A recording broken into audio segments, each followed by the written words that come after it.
이스라엘 백성들의 3대 절기가 있습니다. 오늘 말씀에 유월절, 또 맥추절, 그 다음 수장절, 세 절기입니다. 유월절은 이스라엘 백성들이 이스라엘이라고 하는 이 나라가 어떻게 시작되었는가 하는 것을 설명해 주는 절기입니다. 유월은 넘어간다는 뜻입니다.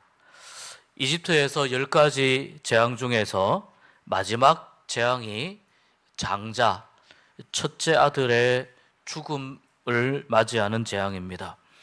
이 10가지의 재앙 중 마지막 10번째 재앙 때 하나님께서 이집트 사람들의 첫째 아들, 그리고 심지어 가축의 첫 번째 새끼의 목숨도 빼앗아갈 때 이스라엘 백성들의 첫째 아들들은 죽지 않았습니다.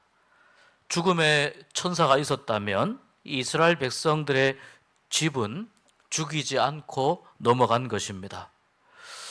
왜냐하면 하나님께서 죽음을 피하도록 방법을 알려주셨는데 그 방법대로 어린 양을 잡아서 그 피를 문설주에 발라서 이 죽음의 영이 넘어가도록 했습니다. 그래서 유월절의 핵심은 하나님께서 시키신 대로 했더니 죽지 않고 살았다는 데에 있습니다. 그런 의미에서 유월절은 하나님께서 가르쳐 주신 대로 행했을 때에 우리에게 감사할 이유가 넘쳐나는 그러한 의미로 감사하는 절기가 되어야 됩니다. 그리고 이 유월절 때문에 이제 이스라엘 백성들이 본격적으로 고향인 가나안 땅을 향해서 행진을 시작할 수 있었습니다. 유월절을 한편 무교절이라고도 합니다. 누룩을 넣지 않은 빵, 고생의 빵, 바로 무교병을 먹기 때문에 무교절이라고도 부릅니다. 무교절은 이 일주일 동안 지키게 되는데 이 시간을 통해서 이집트에서 이스라엘 백성들을 해방시켜 주신 하나님의 은혜를 기억하고 또 감사하게 됩니다. 맥추절은 성경에 77절이라고 부르기도 합니다. 77절은 유월절 이후에 7번, 7주를 계산하여 7일을 7번 계산해서 49일이 되는 날의 의미입니다. 이때는 한 해의 첫 열매인 보리를 이제 추수하고 그 보리를 저장하기 때문에 맥추절이라고 하기도 하고, 신약 시대에는 유월절 이후에 50일이 되는 날이어서 이날 성령께서 강림하셨기 때문에 50일을 의미하는 오순절이라고 부르기도 합니다. 그리고 이 이스라엘 백성들이 기억하며 지켜야 하는 세 번째 절기가 장막절 또는 초막절이라는 절기입니다. 장막절은 한 해의 모든 추수를 다 마친 다음에 곡식을 창고에 저장하고 그동안 베풀어 주신 하나님의 은혜를 감사하며 일주일 동안 절기로 지키게 됩니다. 곡식을 저장한다 그래서 수장절이라고 부르기도 합니다. 또 광야에서 이스라엘 백성들이 유월절 이후에 출애굽에서 광야 생활을 오래 했지 않습니까? 그 광야에서 생활할 때 초막이나 장막에서 살았던 것을 잊지 말라고 하는 의미로 초막절이라고 부르기도 합니다. 우리 한국교회에 적용하면 이 장막절 또는 초막절은 추수감사절 정도에 해당된다고 볼 수 있습니다. 하나님은 이스라엘 백성들에게 적어도 이 세 가지의 절기가 되면 하나님 앞에 나와서 예배하고 또 너희의 힘을 다해서 하나님께 감사하라고 말씀하셨습니다. 그래서 이스라엘의 백성들은 이 절기가 되면 하나님의 성전으로 나와서 하나님이 정하신 곳에서 하나님께 영광을 돌리고 예배를 드렸습니다. 이것을 매년 반복하다 보니 자연스럽게 자녀들에게 이 세 절기를 지키도록 가르치게 되고 또 각 절기가 어떤 의미가 있는지 그것도 가르치게 되었습니다. 유월절을 지키면서는 하나님께서 이집트에서 어떻게 우리 민족을 구원해 내셨는지 이 내용을 가르쳐 줍니다. 맥추절을 지키면서는 처음 추수한 보리를 저장하고 하나님 앞에 드리면서 삶의 첫 열매를 감사하는 믿음을 가르칩니다. 장막절을 지키면서는 조상들이 오래전 가나안 땅으로 향하는 그 광야에서 초막에서 지내던 그 시절의 이야기들을 자녀에게 나누어 줌으로 인해서 광야에서 하나님이 어떻게 우리 백성들을, 우리 조상들을 지키셨는지, 보호하셨는지 그 하나님을 배울 수 있었고, 또 한 해의 농사를 마무리하는 수장절이기 때문에 올해도 하나님 은혜로 살았습니다. 하나님 감사합니다. 이 믿음과 신앙을 자녀들에게 물려주게 되고 배울 수 있었습니다. 그러니까 유월절, 맥추절, 장막절은 각각 그 절기에 의미가 있는 것입니다.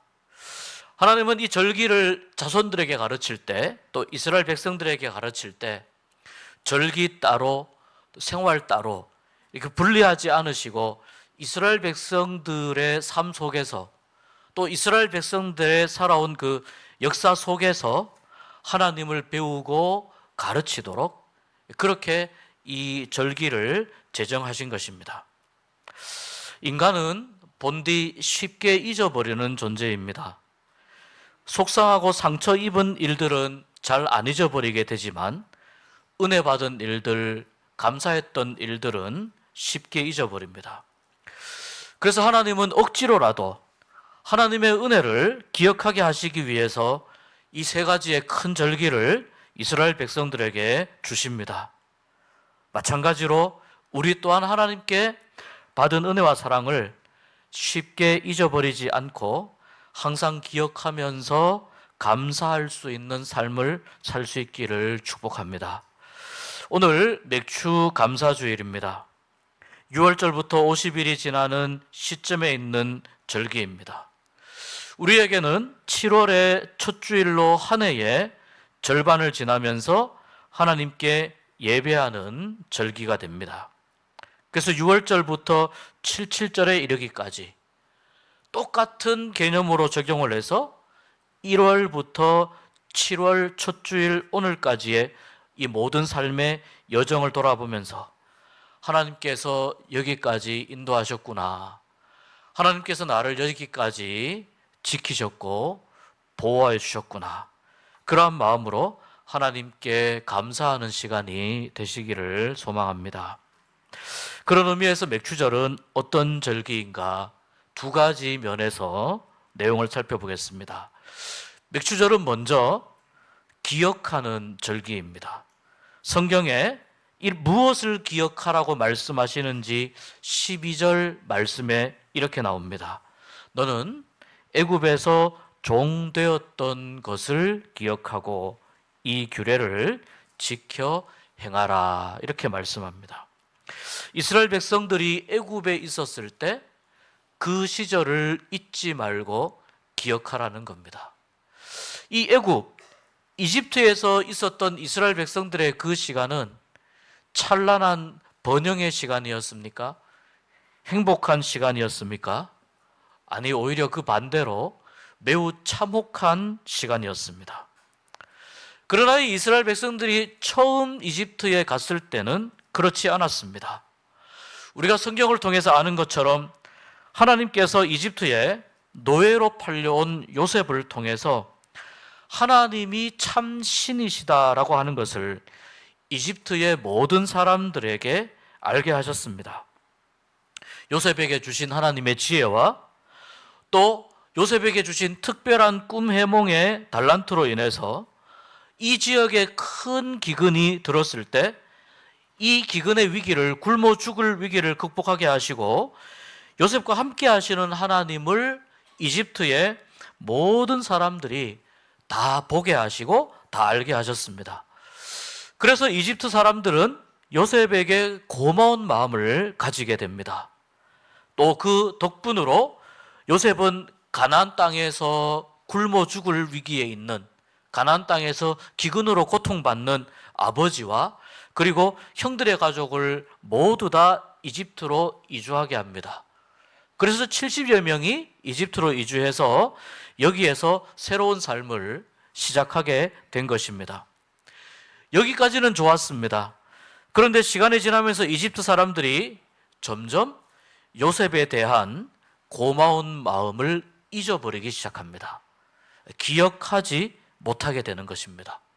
요셉이 이집트를 위해서 어떤 일을 했으며 또 이 이집트라고 하는 나라를 위기에서 어떻게 극복하게 했는지, 위기를 이겨내게 했는지 사람들이 점점 그 요셉의 위대한 일들을 잊어버리게 되고 기억하지 못하게 됩니다. 출애굽기 1장에 보면은 그래서 그 당시의 상황에 대해서 이렇게 말씀하고 있습니다. 요셉과 그의 형제와 그 시대의 사람은 다 죽었고, 요셉 시대의 사람들 다 죽었다는 거예요. 그리고 이스라엘 자손들은 생육하고 불어나 번성하고 매우 강하여 온 땅에 가득하게 되었더라. 이집트에 이제 이 요셉의 가족들이 하나의 큰 민족으로 형성되게 된다는 거예요. 이 계속 읽어가면 요셉을 알지 못하는 새 왕이 일어나 애굽을 다스리더니 그가 그 백성에게 이르되 이 백성 이스라엘 자손이 우리보다 많고 강하도다.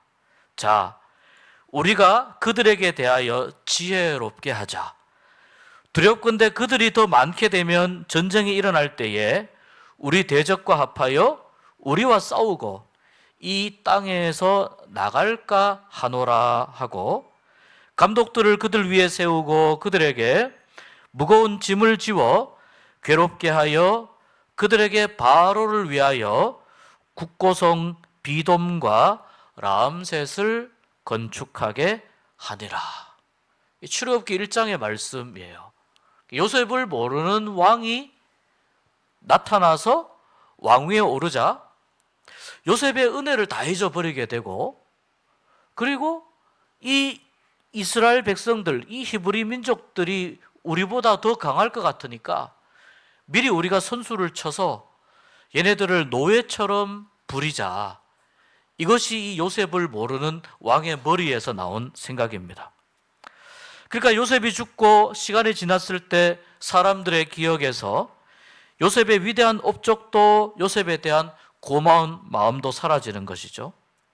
그리고 요셉과 그의 집안의 자손들이 많아지게 되면서 이스라엘 백성들, 이 이스라엘 백성들에 대한 이집트 사람들의 위기의식이 이제 점점 커져갑니다. 혹시 얘네들이 딴 마음을 먹고 오히려 우리 이집트를 전복시키면 어떻게 하지? 이런 불안한 마음을 가지게 됩니다. 더 이상 요셉을 기억하지 못하기 때문에 생겨나는 불안과 걱정입니다. 그래서 이스라엘 백성들을 학대하기 시작합니다. 급기야는 노예로 부리게 됩니다. 이 일 때문에 이스라엘 백성들이 하나님께 부르짖게 됩니다. 그리고 오래전 하나님께서 자신들의 조상인 아브라함과 이삭과 야곱에게 하셨던 약속, 약 400년 훨씬 전에 하나님이 아브라함과 이삭과 야곱에게 하셨던 그 약속을 이제 비로소 떠올리게 되는 겁니다. 그때 기억하게 되는 겁니다. 애굽 사람들로 인한 이 고난과 고통 속에서 지금까지 잊고 있었던 하나님의 약속을 그 고난과 고생과 핍박으로 인해서 다시 생각나게 한 것입니다. 그리고 우여곡절 끝에 하나님은 이스라엘 백성들을 이집트에서 탈출시키십니다. 만약에 이스라엘 백성들이 이 이집트 사람들에게 노예 취급을 받지 않고 이 이집트에서 정말 잘 먹고 잘 살고 있었다면, 웰빙 하고 있었다면 아마도 쉽게 이집트를 탈출하고자 하는 마음을 가지지 못했을 겁니다. 설사 하나님의 약속을 기억해냈다 하더라도 이집트에서의 그 편안하고 안락한 삶을 떠나기가 쉽지 않았을 것이라는 말입니다. 요셉의 은혜를 기억하지 못하고 이스라엘 백성들을 탄압하고 핍박하는 이 이집트 사람들은 괘씸하지만, 그러나 또한 이 망각의 역사 덕분에 이스라엘 백성들은 기억하지 못했던 하나님의 약속을 기억하게 되고 하나님께 그 약속을 이루어 달라고 기도하게 된 것입니다. 하나님은 바로 이 사실을 잊지 말고 기억하라, 이렇게 말씀했습니다. 왜 이스라엘 백성들이 이집트에 정착하게 되었으며 그것이 누구 덕분이고 또 무엇 때문에 이집트를 탈출하게 되었는지를, 이 모든 과정과 역사를 이제는 잊지 말고 기억하라, 이렇게 말씀합니다. 그래서 오늘 말씀 12절에 너는 애굽에서 종 되었던 것을 기억하라고 말씀하시는 겁니다. 여러분, 하나님은 망각 속에 계시지 않습니다. 하나님은 우리가 하나님 앞에 올려드리는 감사의 기억 속에 계십니다. 적어도 하나님의 백성이라면 하나님의 약속과 하나님의 은혜와 하나님의 사랑을 잊어서 되겠느냐? 바로 오늘 이 12절의 말씀을 통해서 우리에게 그것을 가르쳐 주고 싶어 하시는 것입니다. 그래서 왜 맥주 감사절인가? 먼저 감사하기 이전에 기억하라는 것입니다. 하나님의 은혜와 사랑을 기억해야 그 다음에 감사를 할 수 있기 때문입니다. 여러분, 우리는 어떤 과정을 통해서 감사하게 됩니까? 내 인생을 통해서 나에게 은혜와 사랑을 베푸신 하나님의 일하심을 내가 기억하게 될 때, 그 다음에 하나님이 그때 나에게 이런 은혜를 베푸셨구나, 하나님이 그때 나에게 이런 사랑을 베푸셨구나, 이것을 내가 생각하고 기억하게 될 때, 그 다음에 감사가 나오게 됩니다. 하나님께서 내 인생에서, 여러분 인생에서 하신 가장 큰 일은 무엇입니까? 여러 가지 많은 일들이 있겠지만 이스라엘이 애굽에서 종 되었던 것처럼 나도 죄와 사망에게 종으로 사로잡혔던 적이 있었습니다. 우리 모두 죄의 종이 되었었고 죽음의, 사망의 종이 되었었던 적이 있습니다. 죄 때문에 영원히 죽을 수밖에 없었고 사망의 권세로부터 자유롭지 못했던 때가 있었습니다. 그 죄의 종으로 아무런 소망 없이, 아무런 희망 없이 살아가던 우리를 하나님께서 살려주셨습니다. 이스라엘 백성들 이집트에서 탈출시켜 주신 것처럼 나를 그렇게 죄에서 탈출시켜 주셔서, 살려주셔서 더 이상 죄와 사망과는 아무런 상관이 없는 하나님의 자녀가 되게 해 주신 것입니다.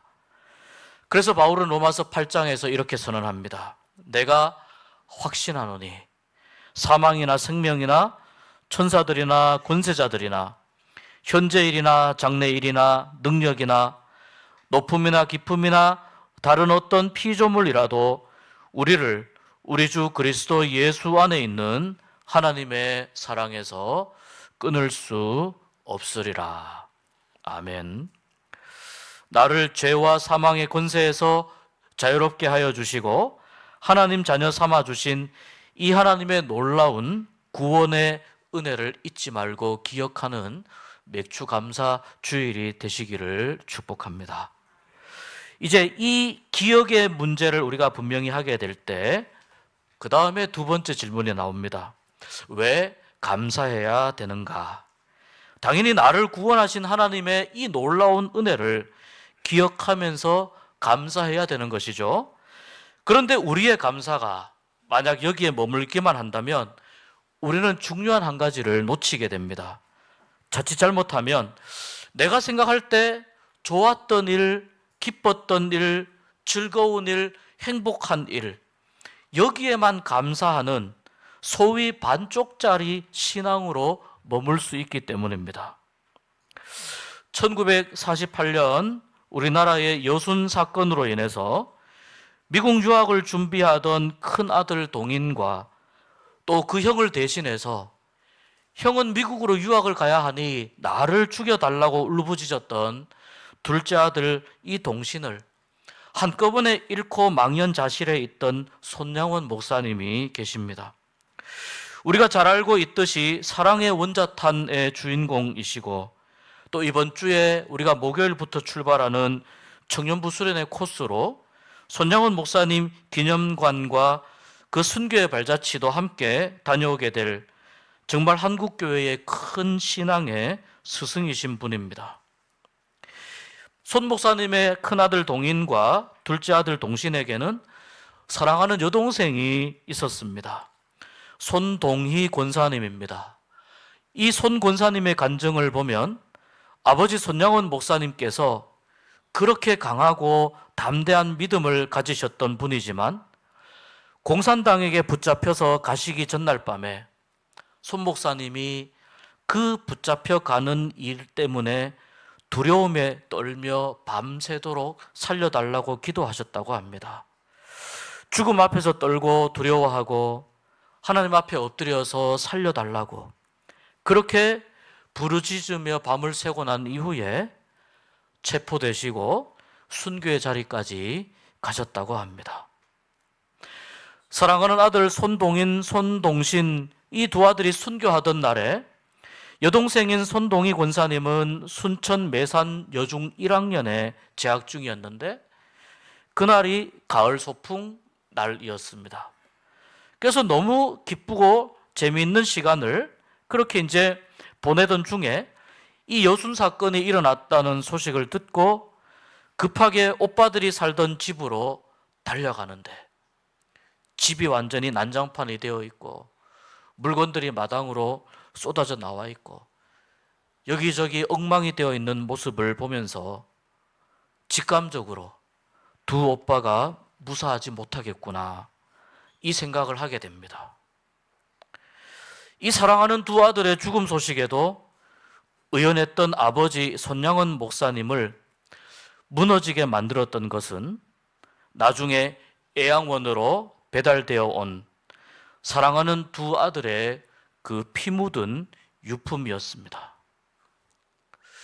아들을 군대에 보내고 난 이후에 훈련소에서 보내온 아들의 옷과 신발을 받아본 부모님들은 어떤 마음인지 조금 아실 겁니다. 그 훈련소에서 아들의 옷과 아들의 물건만 보내와도 눈에서 눈물이 뚝뚝 떨어지는 것이 부모의 마음일진데 이 생때 같은 두 아들의 그 피 묻은 유품을 전해받은 손양원 목사님의 두 어깨는 그제서야 말없이 들썩이기 시작합니다. 그리고 결국은 그 유품을 끌어안고 아들들의 이름을 부르며 온 몸을 부들부들 떨면서 오열하기 시작합니다. 아버지의 절규하는 울음을 지켜본 딸 손동희 권사는 저렇게 죽음 앞에서 강했던 아버지의 인간적인 모습을 그때 보았다고 합니다. 아, 아버지도 어쩔 수 없이 인간이구나. 그 생각을 하게 되었다고 합니다. 그렇게 어찌어찌하여 두 아들의 빈소가 마련되고 많은 사람들이 조문을 오기 시작하는데 그 조문객 중에 이인재 목사님이라고 하는 분이 계시는데 이분이 조문을 왔을 때 그때도 손양원 목사님은 정신을 차리지 못한 채 멍하니 있었습니다. 이 모습을 본 이인재 목사가 손양원 목사를 향해서 호통을 칩니다. 이보시오 손 목사, 정신 차리시오. 우리가 신사참배 반대하면서 감옥에 갇혀 있을 때 순교하지 못한 것도 안타까운데 이제 두 아들이 순교했으니 너무 슬퍼하지 마시고 기뻐하시오. 이 얼핏 들으면 말도 안 되는 소리입니다. 아들의 죽음 앞에서 슬퍼하는 그 아버지의 손을 붙잡고 위로해 주어도 될까 말까인데 호통을 치면서 두 아들이 순교했으니 기뻐하라는 말이 어찌 가당키나 했겠습니까? 그런데 손양원 목사는 자신을 향해서 호통치면서 이야기하는 이 이인재 목사의 말을 하나님의 음성으로 받게 됩니다. 그리고 기도의 자리로 나아가면서 그의 신앙이 극적으로 회복되게 되고 수없는 기도의 기도를 거듭한 끝에 나오게 된 것이 바로 손양원 목사의 9가지 감사라고 하는 이 기도의 제목입니다. 손 목사님의 막내 아들 손동길 목사님은 9가지가 아니고 10가지 감사이다, 이렇게 이야기하시는데 제가 한번 읽어드리겠습니다. 첫째, 나 같은 죄인의 혈통에서 순교의 자식들을 나오게 하시니 하나님 감사합니다. 둘째, 허다한 많은 성도들 중에 어찌 이러한 보배들을 나에게 주셔서 하필 나의 자녀가 되게 하셨는지 그 또한 하나님께 감사합니다. 셋째, 삼남 삼녀 중에서 가장 아름다운 두 아들 장자와 차자를 바치게 된 나에게 주신 이 복을 하나님께 감사합니다. 넷째, 한 아들의 순교도 귀하다 하거늘 하물며 두 아들의 순교이겠습니까? 하나님 감사합니다. 다섯째, 예수 믿다가 누워 죽는 것도 큰 복인데 하물며 전도하다가 총살 순교 당함이 어찌 복이 아니겠습니까? 하나님 감사합니다. 여섯째, 미국 유학 가려고 준비하던 내 아들 미국보다 더 좋은 천국 갔으니 내 마음이 안심되어 하나님 감사합니다.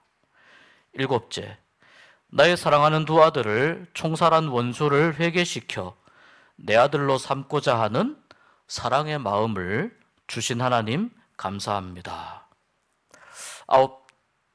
여덟째, 내 두 아들의 순교로 말미암아 무수한 천국의 아들들이 생길 것이 믿어지니 하나님 감사합니다.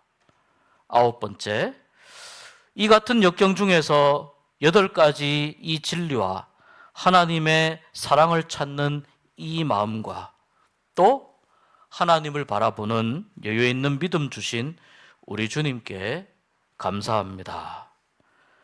그리고 손동길 목사님은 이 마지막이 10번째라고 하십니다. 나에게 분수에 넘치는 과분한 큰 복을 내려주신 하나님께 감사하며 모든 영광을 돌립니다. 이 감사의 기도는 우리 한국 기독교 역사에서 다시 나올 수 없는 그러한 기도가 아닐까 생각이 됩니다. 이러한 위대한 감사의 기도가 나올 수 있었던 것은 그 동료인 이인재 목사의 호통을 사람의 말로 듣지 않고 하나님의 음성으로 받았을 때 하나님께서 또 성령님께서 손양원 목사님의 마음에 역사하셔서 우러나오게 된 고백과 감사인 줄 믿습니다. 여러분, 맥주감사주의를 지나는 우리에게 정말 필요한 것은 여기까지 인도하시고 지켜주신 하나님의 은혜를 기억하는 일입니다. 여러분의 삶을 여기까지 이끌어주신 하나님의 은혜를 기억하시기를 바랍니다. 또한 나에게 좋은 일뿐만 아니라 나에게 힘들었던 일들도 아팠던 일들도 그 가운데에 하나님의 깊은 뜻이 있음을 믿고 고백하며 드릴 수 있는 감사의 고백을 드리는 맥주감사 주일이 되시기를 바랍니다. 좋은 일만 감사한다면 어떻게 믿음이요 신앙이라고 할 수 있겠습니까? 세상 사람들도 그렇게 감사할 줄 압니다.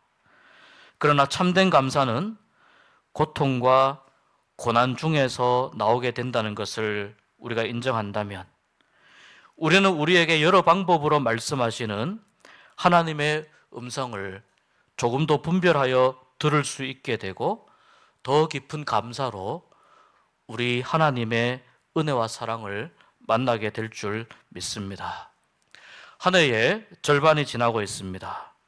잊어버린 감사를 회복하는 시간, 맥주 감사절이 되기를 바라고, 또 남은 한 해의 모든 시간을 하나님께 맡기면서 우리 하나님의 구원의 은혜를 기억하고 또 더 깊은 감사로 영광 돌리고 참 하나님, 진짜 하나님과 동행하는 남은 하반기에 여러분의 삶이 되시기를 주의 이름으로 축복합니다.